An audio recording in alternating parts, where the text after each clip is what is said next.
கிர்னி பழம் ஜூஸ் செய்ய தேவையான இன்கிரீடியன்ட்ஸ்: கிர்னி பழம், சுகர், மில்க், ஐஸ் வாட்டர். முதல்ல தேவையான அளவுக்கு பழம் எடுத்து பொடிசாக நறுக்கி போட்டுக்கணும். தேவையான அளவு சுகர், கொஞ்சமாக மில்க்கு,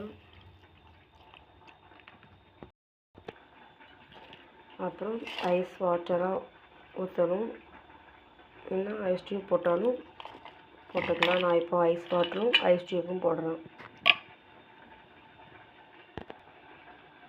மிக்ஸில் போட்டு நல்லா அரைச்சாச்சு. சுவையான கிர்னி பழ ஜூஸ் ரெடி. பிடிச்சிருந்தால் லைக் அண்ட் சப்ஸ்கிரைப் பண்ணுங்கள். By guys.